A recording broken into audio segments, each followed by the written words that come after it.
Sumeradyo DZWB Last Report! Visayas Grid, naku mulihong isa sa ilalim sa yellow alert ngayong araw. Si Mark Maglalad sa iba pang detalye. Mark, sana nandiyan ka. Bigla tayo. Sabi ko na nga ba, bakit? Alam mo, Partner, may napapansin ako sabi ng pag-asa, pag tayo telco, sabi ng pag-asa, may 4 na weather system tayo ngayong Oo araw nga, na ito. oo, Ha? oo. Andyan yung Nice. localized thunderstorm, Oo. shear line, yung amihan, tsaka yung intertropical convergence zone. Ayan. Eh doon Andyan nga na ba? sa isang bahagi ng Visayas natin, iba'y rumagasa, putik! Oo, galing sa Ha? bundok. Dahil sa ulan. At ngayon, patuloy yung pagpakawala ng dam ng pag-asa. Binanggit nila dahil tuloy-tuloy ang ulan. Oo nga, sa Delikado. mga areas. Sa atin, Kaya sa at lumala least pa. dito may Andyan na. araw na. O sige, balikan Yellow alert! natin. Mark Maklalad. Sa ikalawang sunod na araw, isa sa ilalim muli sa yellow alert ang Visayas Grid ayon sa National Grid Corporation of the Philippines o NGCP. Iira ng yellow alert sa oras na alas 5 ng hapon hanggang alas 7 ng gabi. 15 kasi ang planta na palyado habang 18 naman ang tumatakbo sa rated capacities o kulang na kapasidad. Dahil dito maabot sa 660.5 megawatts ang nawala sa grid. Samantala, normal naman ang kondisyon ng Luzon at Mindanao grid.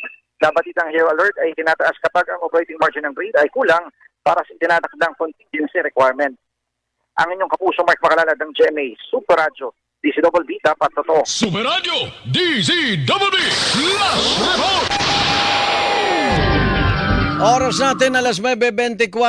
Standby, Christian Manyo. Sumeradyo DZWB Last Report! May hatol na kay dating Bamban Tarlac Mayor Alice Guo sa kasong qualified trafficking. Mark Human Makalalad, trafficking. go ahead. Kalalabas lamang nga ng desisyon ng Pasig RTC Branch 167 at ang impormasyon na nakalap natin mula sa Presidential Anti-Organized Crime Commission ay guilty ang naging hatol ng korte kaugnay dito sa kasong qualified human trafficking ni dating Bamban Mayor Alice Guo. May kaugnayan sa illegal na operasyon ng Philippine Offshore Gaming Operations o POGO sa Bamban Tarlac. 111 yung pahina ng desisyon. At sa impormasyon din natin, reclusion perpetua ang ipinataw sa kanya na mayroong 2 million pesos na multa. Maliban dito ay reclusion perpetua rin ang ipinataw ng korte sa iba pang co-accused sa kaso ni Go. Kabilang dito si Rachel Malonzo Carrion, Jamilyn Cruz at si Walter Wong Rong. May kinalaman din ito sa kanilang pagkakasangkot sa illegal na operasyon ng POGO. So yan muna ang initial na impormasyon. Mamaya magbabalik tayo. Anong, Oras na Mark? lumabas na dito. Anong parusa sa guilty verdict? Guilty ang verdict dito kay Go at reclusion perpetua. Habang buhay ng pagkabilanggo. So, ililipat na ba Habang buhay siya na pagkabilanggo. From Pasig City Jail, lilipat na ba siya sa ano? sa Wala correctional? pang impormasyon. Wala pang impormasyon. Wala pa. Ito'y paunang impormasyon pa lamang galing sa PAOK. O dahil sa kasalukuyan, nasa taas pa sila doon sa room kung saan ginagawa yung pagdinig. Naku. So ito, impormasyon mula sa PAOK. Mamaya tabayan natin yung paglabas ng kanyang abogado. Kukunan natin ng panem sa nangyaring desisyon dito ng Pasig RTC Branch 167. So ulitin natin, guilty ang naging hatol kay Go at reclusion perpetua yung ipinataw kay Go at sa tatlo niyang mga kasamahan may kaugnayan dito sa operasyon ng POGO sa Bamban Tarlac. Mamaya Ayan. magbabalik tayo ang inyong kapuso Mark Makalalad ng GMA Super Radio DZWB dapat totoo. Sumeradyo Ayan po. DZWB Last Report! Guilty. Reclusion perpetua. Teka lang coach, bago tayo magpatuloy, meron lang Sure. tayo isang report. Saglit lang ha. Sumeradyo DZWB Last Report! Isa sa mamahaling sasakyan ng mga diskaya na isubasta na. Ayon sa Bureau of Customs, magkano ito, Manny Vargas? At anong sasakyan? Napuno ng palapakan itong kwarto na ginagamit para sa auction ng Bureau of Customs dito sa lungsod ng Maynila. Ito'y matapos na mabawi yung kanina'y matamlay na sitwasyon ng mayroong manalong bidder para sa kulay itim na Mercedes-Benz G63 AMG na nagkakalaga ng mahigit 14 million pesos. Ang ipinasok ng isa sa dalawang bidder na nanalo ay umaabot ng 15,611,710 pesos na siya rin dinagad nila ng buo nitong kumpanyang Simplex Corporation para naman makuha na at mairehisto sa kanilang pangalan ang nasabing sasakyan. Ang winning bid na ito na agad na tinanggap ng auction panel ay nangyari matapos naman ang tatlong tinatawag na failed bidding. Pati na rin sa impormasyong ibigay ng source ng Super Radio TCWB kung saan ay wala umunong nagbid sa tatlong naunang ialok ng mga sasakyan. Yan ay kinabibilangan ng 2 Toyota, ito yung Toyota Tundra at isang Toyota Sequoia, habang ang Rolls-Royce Cullinan na siya namang putok na putok sa lahat ng mga sasakyan ay nabiguring makakuha ng bidder. Sinabi pa ng source na kung hindi tuluyang mabebenta ngayong araw ang naturang mga sasakyan ay magtatakda ng panibagong petsa ang Bureau of Customs para nga sa pagsusubasta ng mga ito.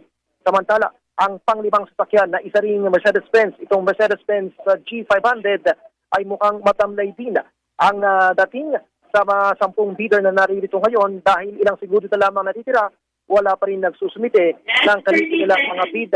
Nagkakahalaga ito ng mahigit 7 milyong piso. Ako si Manny Vargas ng GMA Super Radio DCWB. Tapat ito. Super Radio DZWB Last Vote! Ito, Coach, meron Ganito na ang sitwasyon ni Aling Cristina ngayon matapos ang katakot-takot na aksidente sa kalsada na kinasangkutan niya noon. Napuruhan ang kanyang mga braso at kamay. Ang unang opinyon pa nga sa kanya ng mga doktor ay putuli na ang kanyang kanang braso dahil sa lala ng sinapit nito. Pero dahil sa makabagong teknolohiya na binubuo ng isang Pilipinong doktor, laking pasalamat ni Aling Cristina sa maituturing niyang pangalawang buhay niya ngayon. Dito lang yan sa Siyensikat. Sabado Sine this November. Ikaw na bata ka tuwing lalapit ka sa akin, nandidisarja ko. Sorry, Ma'am Pamboy. Aksidente. Ang inumpisahan ng mga troublemaker Alam mo yata eh. Kasi mula nung dumating ka eh, nabulilyaso na lahat ng negosyo namin. Eh kung... tatapusin ng mga hero.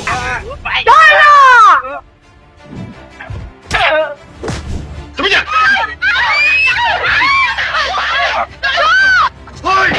Ang mga ipinaglalaban namin ay ang maliliit. Ang mga mahihina taaping hindi kayang ipagtanggol ang kanila sa Tutukan ang Sabado Sine, digitally enhanced. Dito lang sa Viva Cinema. Sagot na namin ang aksyon tuwing linggo ng hapon. Wala akong hangarin kundi ang makatulong sa aking kapwa. FBJ sa GMA. This November, surprise! Viva Cinema is glorious with Gloria Romero. Ibibigay ko sa yung lahat ng kaya ko. Tostardo! Ginalingan ang pagkakontrabida. Anong ginagawa rito ng mga hampas-lupang ito? Magkano ka? Sabihin mo. Huwag mo lang tuloy ng buhay ng anak ko. Maski comedy, kinarir niya. Tingnan mo! Kontentong kontento tayo. Damang-dama ang pagiging mapagmahal na ina. Walang pagbabago, Iha. Ako pa rin ang iyong mami. Viva Cinema presents Gloria Romero. This November, masayang balik-balikan. Mega ganda ng ating samahan. Kaya sa Mega Manila, GMA radio stations ang number 1 AM station, Super Radio DZWB at number 1 FM station, Barangay LS 97.1. Maraming salamat mga kapuso.